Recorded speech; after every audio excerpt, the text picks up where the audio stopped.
Students, तो देखिए series को आगे बढ़ाते हुए काइनेमेटिक्स की आज हम डिराइव करते हैं equation of motions. Equation of motion के तीन डेरिवेशन के तरीके हो सकते हैं। एक सिंपल अलजेब्रिक मेथड से हम डिराइव कर लेंगे, दूसरा जो होगा वो ग्राफिकल मेथड से कर सकते हैं और लास्ट करेंगे हम कैलकुलस मेथड से। ध्यान से बने रहिएगा इस वीडियो में, मैं आपको तीनों ही तरीके से इसको डिराइव करके दिखाऊंगा। बहुत सिंपल है। स्टार्ट करेंगे सिंपल अलजेब्रिक से, उसके बाद हम चलेंगे आपका ग्राफिकल की तरफ और फिर लास्ट में हम देखेंगे कि कैलकुलस मेथड का यूज करके कैसे डिराइव किया जा सकता है। आइए स्टार्ट करते हैं। तो आप जान लीजिए कि ये तीन इक्वेशन ऑफ मोशन होते क्या है। पहला क्या होता है आपका v equals to u plus at। जो दूसरा इक्वेशन ऑफ मोशन बनता है वो बनता है s equals to ut plus half at square. और जो तीसरा होगा आपका वो क्या हो जाएगा v square equals to u square plus 2as। कुछ बेसिक जानकारी इन चीजों के ऊपर। जो आपका v होता है ये क्या होता है, यहाँ पे जो v लिखा होगा ये क्या बनेगा आपका फाइनल वेलोसिटी। v होगी आपकी फाइनल वेलोसिटी। u क्या है आपकी इनिशियल वेलोसिटी,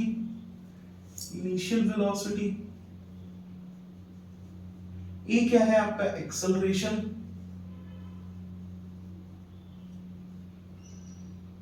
t क्या है आपका टाइम और s क्या है आपका डिस्प्लेसमेंट। S क्या है आपका डिस्प्लेसमेंट। ये सारी बेसिक नॉलेज के साथ हम शुरू करते हैं आज की क्लास। तो डिराइव करेंगे हम ये तीनों इक्वेशन ऑफ मोशन को पहले किस तरीके से, सिंपल अलजेब्रिक मेथड का यूज करके। अगर आप लोगों ने मेरी प्रीवियस लेक्चर देखी हुई है तो मैंने आपसे कहा था कि देखिए हम एवरेज वेलोसिटी को कैसे लिख सकते हैं। देखिए एक्सेलरेशन क्या होता है, एक्सेलरेशन होता है चेंज इन वेलोसिटी, एक्सेलरेशन होता है change in velocity divided by time, change in velocity divided by time. देखिए मान लेते हैं कि ऑब्जेक्ट पॉइंट ए से लेकर के पॉइंट बी की तरफ मूव करता है।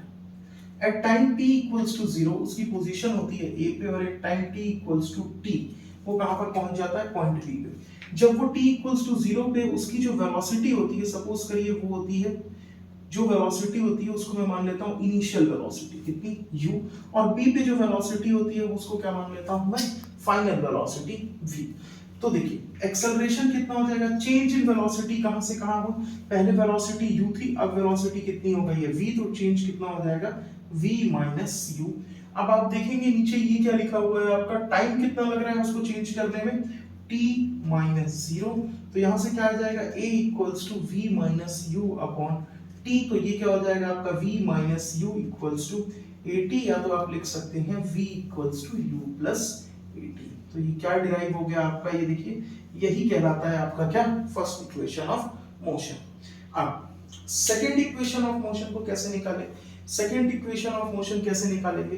देखिए सेकंड इक्वेशन ऑफ मोशन की तरफ चलते हैं, हम देखते हैं कि सेकंड इक्वेशन ऑफ मोशन कैसे आता है।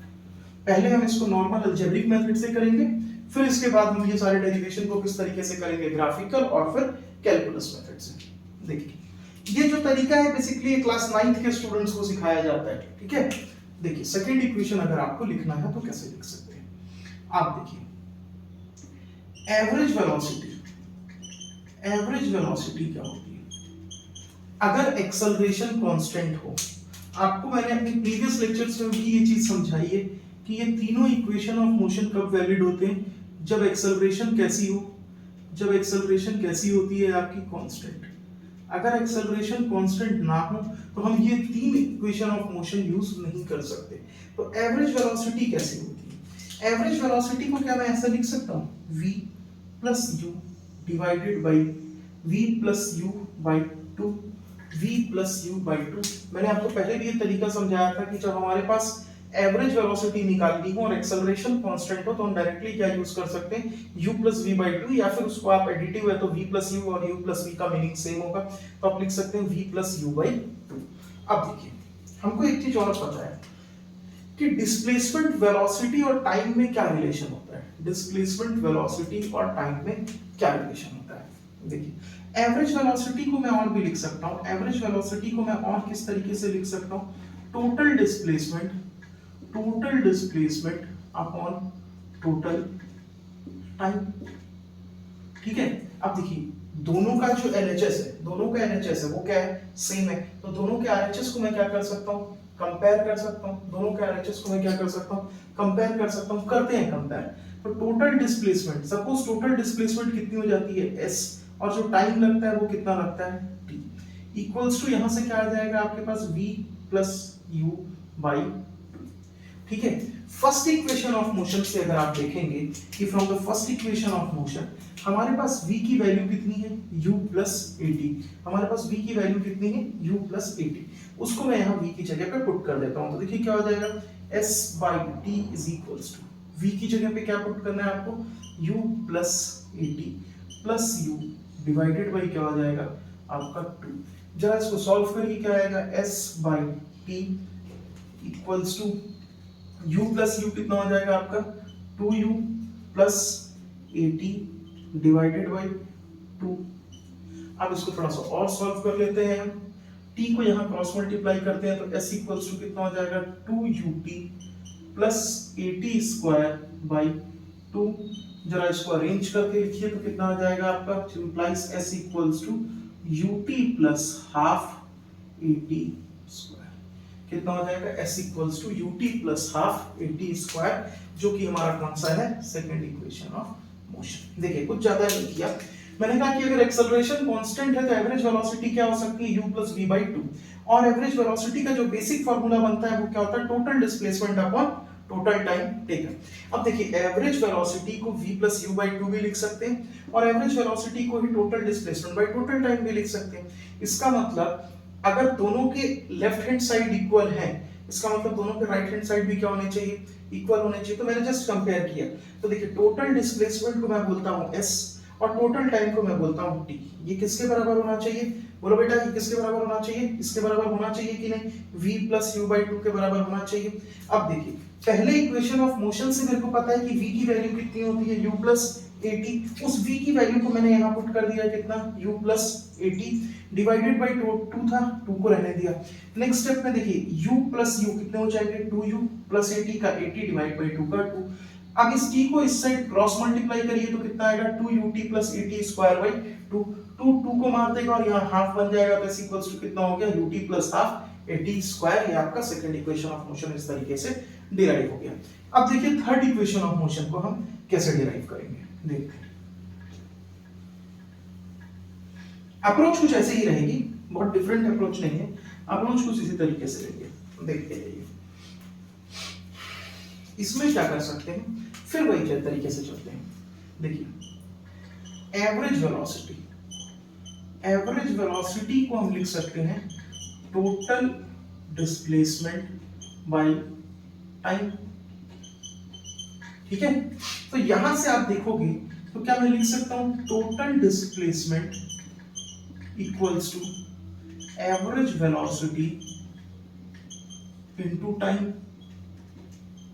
लिख सकता हूं, क्रॉस मल्टीप्लाई बस किया और तो कुछ किया नहीं, लिख सकते हैं ना, गुड। अब टोटल डिस्प्लेसमेंट को मैं बोल देता हूं s, एवरेज वेलोसिटी मैंने आपको बताई थी कितनी होती है, u प्लस v बाई 2। क्यों हो रही है u प्लस v बाई 2, क्योंकि एक्सेलरेशन क्या है, कांस्टेंट है, इनटू क्या है, फिर से फर्स्ट इक्वेशन ऑफ मोशन की मदद लेते हैं। फर्स्ट इक्वेशन ऑफ मोशन क्या कहता है कि v इक्वल्स टू क्या होता है, u प्लस 80। इसको थोड़ा सा अरेंज करूं तो v minus u upon a किसके बराबर हो जाएगा, t के बराबर। यही t की वैल्यू को मैं वहां पे पुट कर देता हूं, तो कितना हो जाएगा, u plus v by 2 into v minus u by a equals to क्या हो जाएगा, s।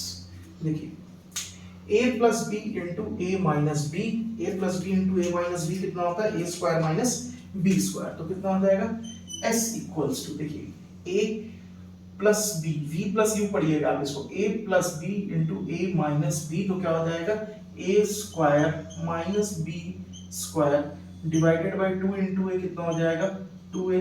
तो आप इसको फर्दर सॉल्व करेंगे तो कितना मिलेगा, v square minus u square equals to 2as, cross multiply किया तो v स्क्वायर इक्वल्स टू कितना हो जाएगा, u स्क्वायर प्लस 2as, जो कि देखिए आपका क्या है, थर्ड इक्वेशन ऑफ मोशन। तो इस हिसाब से हमने क्या किया, अपना तीनों इक्वेशन ऑफ मोशन डिराइव कर लिया है, किसका यूज करके, सिंपल अलजेब्रिक फॉर्म का यूज करके। ठीक है, अब कोशिश करते हैं इन तीनों इक्वेशन ऑफ मोशन को ग्राफिकली डिराइव करने का। बने रहिए, देखते हैं कैसे होगा। बड़ी सिंपल सिंपल चीजें हैं, बिल्कुल कंफ्यूज नहीं होना है आप लोगों को। आप लोगों ने ये चीजें पढ़ रखी होंगी किसी किताब से, किसी टीचर से, कहीं से तो पढ़ी ही होंगी। एक बार मेरे से भी पढ़ लीजिए। देखिए, एक वेलोसिटी टाइम ग्राफ बनाते हैं।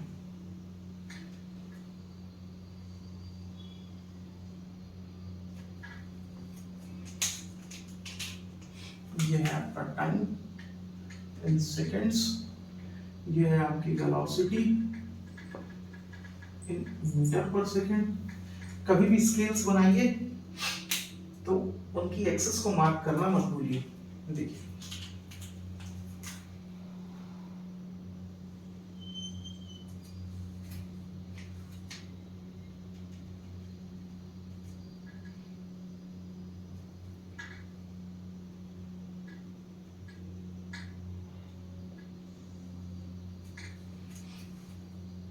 मान लीजिए जब t इक्वल्स टू 0 हो रहा है तो वेलोसिटी कितनी है u, और जब t इक्वल्स टू t हो रहा है तो वेलोसिटी आपकी कितनी बनती है v।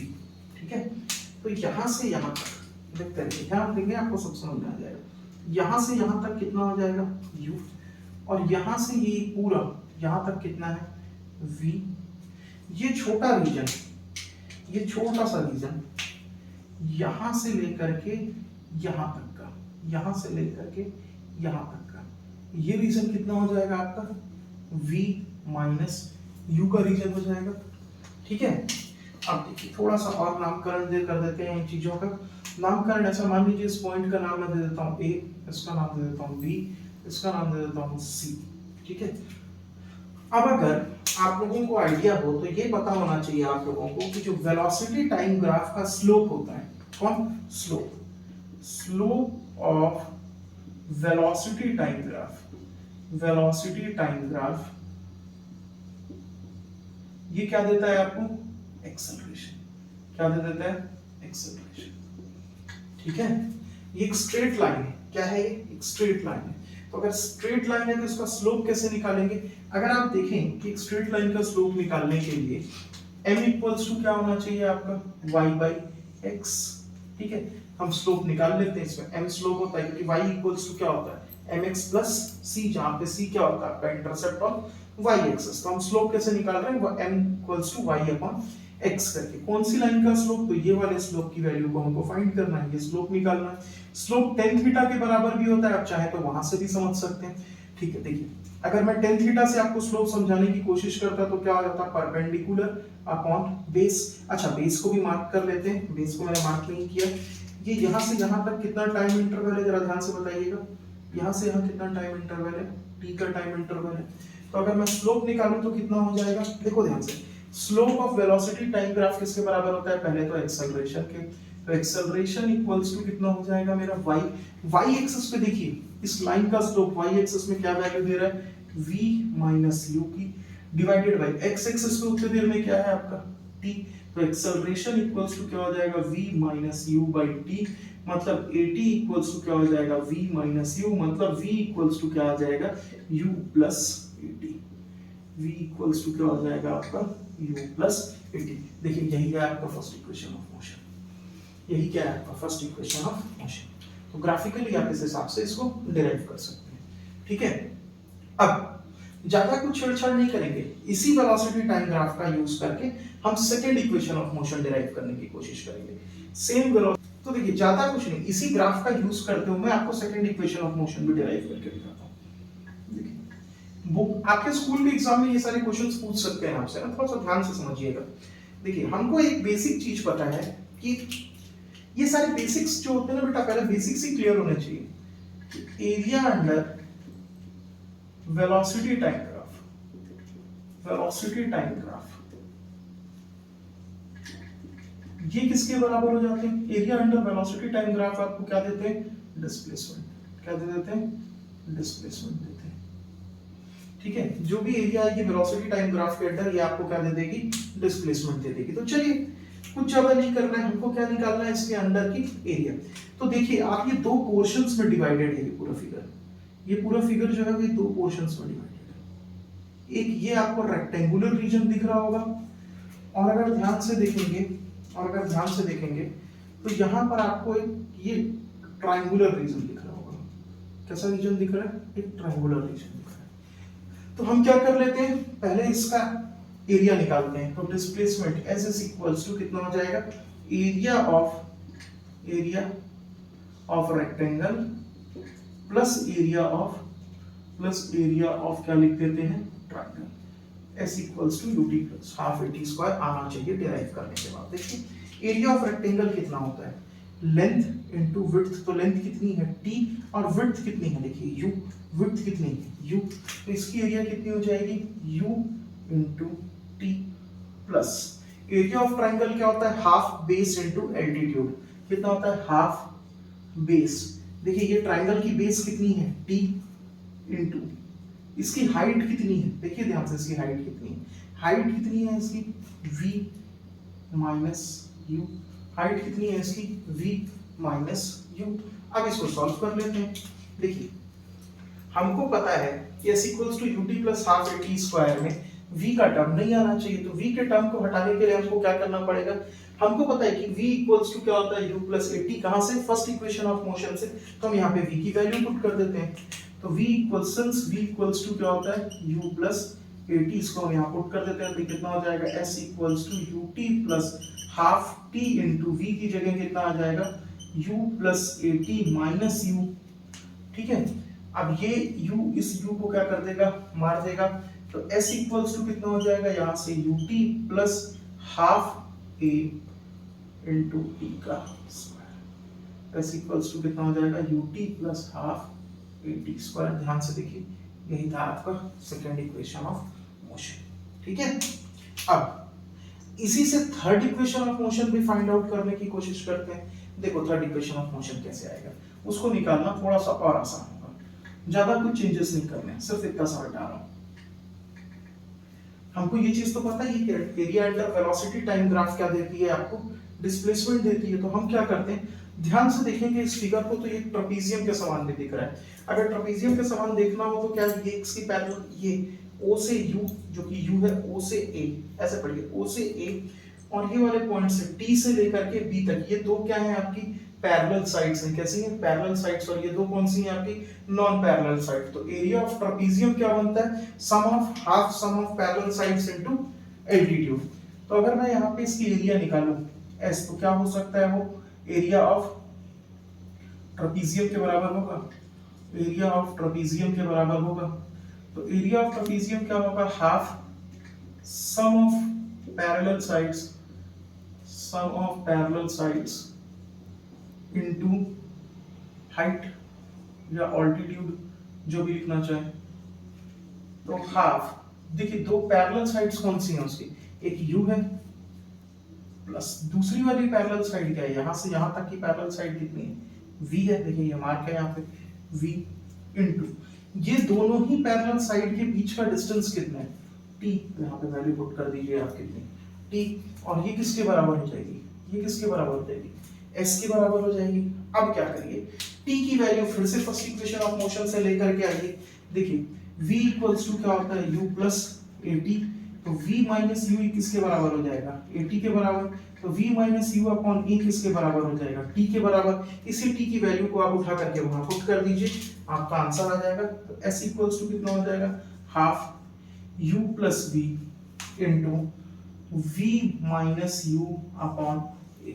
ये 2a को पकड़ के इस साइड छोड़ देते हैं, तो क्या हो जाएगा, 2as equals to v plus u into v minus u। तो कितना हो जाएगा, v square minus u square. तो यहाँ इसको सॉल्व करेंगे तो क्या आ जाएगा, v square equals to u square plus 2as। v square minus v square equals to u square plus 2as, या v square minus u square equals to कितना हो जाएगा, 2as। तो ये देखिए यही रहा आपका थर्ड इक्वेशन ऑफ मोशन। तो ग्राफिकली ये तीनों इक्वेशन ऑफ मोशन डिराइव हो गए। अब इन्हीं तीनों इक्वेशन ऑफ मोशंस को हम डिराइव करेंगे कैसे, इन्हीं तीनों इक्वेशन ऑफ मोशन को हम डिराइव करते हैं कैलकुलस फॉर्म से। देखिए कैलकुलस फॉर्म से ये कैसे डिराइव होंगे देखते जाइए। कैलकुलस फॉर्म में हम इसको कैसे लिख सकते हैं, देखिए फर्स्ट इक्वेशन ऑफ मोशन को डिराइव करने की कोशिश करते हैं। तो एक्सेलरेशन क्या होता है, change in velocity upon time. तो मैं इसको लिख सकता हूं क्या, a dt इक्वल्स टू क्या हो जाएगा dv। अब इंटीग्रेट कर लेते हैं, इंटीग्रेट कहां से कहां तक, लिमिट कैसे लगेगी, देखिए मान लीजिए जब टाइम t इक्वल्स टू 0 था, जब टाइम t इक्वल्स टू 0 था तो जो वेलोसिटी थी वो थी इनिशियल वेलोसिटी u, और जब time t equals to t हो गया तो जो वेलोसिटी हो जाएगी वो कितनी हो जाएगी, फाइनल वेलोसिटी v। a जो है आपका कैसा है, कांस्टेंट है, तो a इंटीग्रेशन से बाहर आ जाएगा। किसका इंटीग्रेशन होगा, 0 से t तक किसका इंटीग्रेशन, dt का, और u से लेकर के v तक किसका इंटीग्रेशन, dv का। dt का एक्सेलरेशन हो जाएगा t with limits 0 to t, और dv का एक्सेलरेशन हो जाएगा v within the limits, ये था u आपका, within the limits u to v। अगर आप इसको सॉल्व करेंगे तो कितना हो जाएगा, t minus 0 upper limit minus lower limit, यहां पर भी upper limit minus lower limit, तो ये कितना हो जाएगा आपका 80 is equals to v minus u, जहां से आ जाएगा v इक्वल्स टू क्या आपका u प्लस 80। जो काम की चीज है यही देखिए, पहले तो ये देख लीजिए v equals to u plus 80, ये आपका क्या डिराइव हो गया, फिर से फर्स्ट इक्वेशन ऑफ मोशन आ गया। जो सबसे इंपॉर्टेंट चीज रहेगी यहां से वो पकड़ के रखनी है आपको, ये फॉर्म, इस फॉर्म को आप ध्यान रखिएगा कि a इक्वल्स टू क्या होता है आपका dv बाई dt। मैं एक बार लिख भी देता हूँ यहाँ साइड में, ये देखिए फर्स्ट में हमने क्या यूज किया था, a equals to dv by dt। क्या इंपॉर्टेंस है, जब ये मैं तीनों डिराइव कर लूंगा तब आपको बताऊंगा कि इसके इंपॉर्टेंस क्या है, क्यों मैं साइड में अलग से लिख रहा हूँ चीजों को। नेक्स्ट इक्वेशन ऑफ मोशन की तरफ बढ़ते हैं, जो कि होगा आपका सेकंड इक्वेशन ऑफ मोशन। तो सेकंड इक्वेशन ऑफ मोशन को मैं कैसे लिख सकता हूँ, सेकंड इक्वेशन ऑफ मोशन को जरा ध्यान से देखिए, ये हो जाएगा आपका सेकंड। देखिए वेलोसिटी क्या होती है, डिस्प्लेसमेंट बाय टाइम, तो हम लिख सकते हैं v equals to ds by dt। इसको अरेंज करेंगे तो क्या हो जाएगा, v dt इक्वल्स टू क्या हो जाएगा आपका ds। अब v dt equals to ds तो हो गया, अब v dt equals to ds को हम कैसे सॉल्व करें, देखिए v की जगह फर्स्ट इक्वेशन ऑफ मोशन से हम क्या लिख सकते हैं, v की जगह मैं फर्स्ट इक्वेशन ऑफ मोशन से लिख सकता हूं कि v इक्वल्स टू क्या होता है u प्लस 80।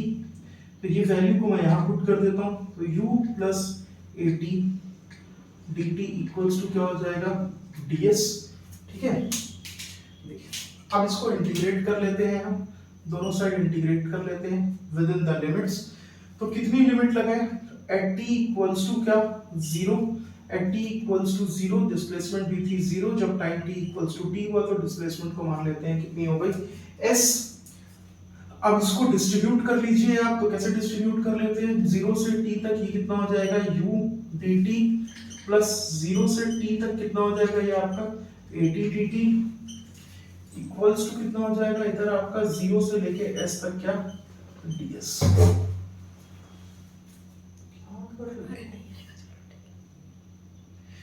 देखिए ये क्या हो जाएगा 0 से लेकर के s तक आपका ds।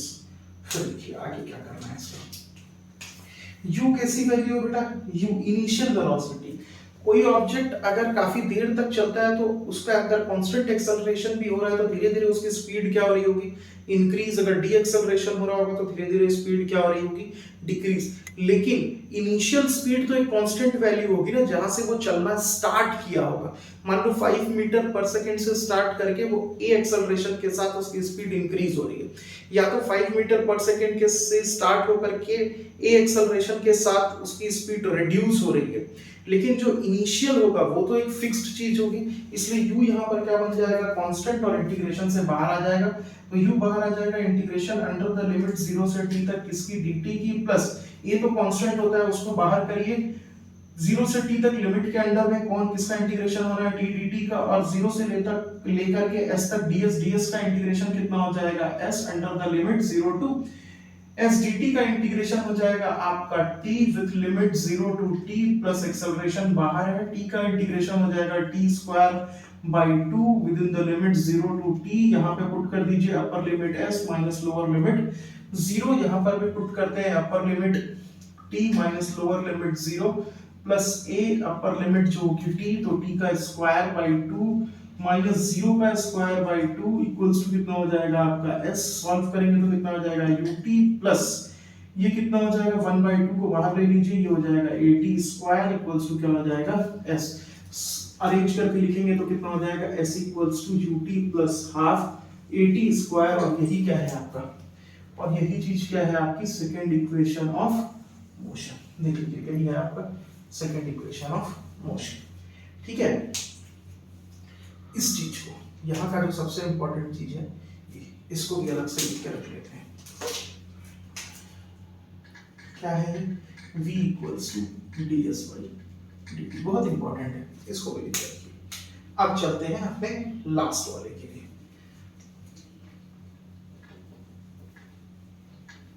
इक्वेशन ऑफ मोशन को कैसे कर सकते हैं हम, देखिए एक्सेलरेशन क्या होता है, एक्सेलरेशन को मैं लिख सकता हूँ dv बाई dt। देखो ध्यान दोगे बच्चे लोग तो देखो फर्स्ट इक्वेशन ऑफ मोशन था आपका v equals to u plus at, इसमें t का टर्म है, s equals to ut plus half at square में t का टर्म होता है, लेकिन v square equals to u square plus 2as में कोई t का टर्म नहीं है, जबकि यहाँ पे हमारा क्या आ रहा है t का टर्म आ रहा है।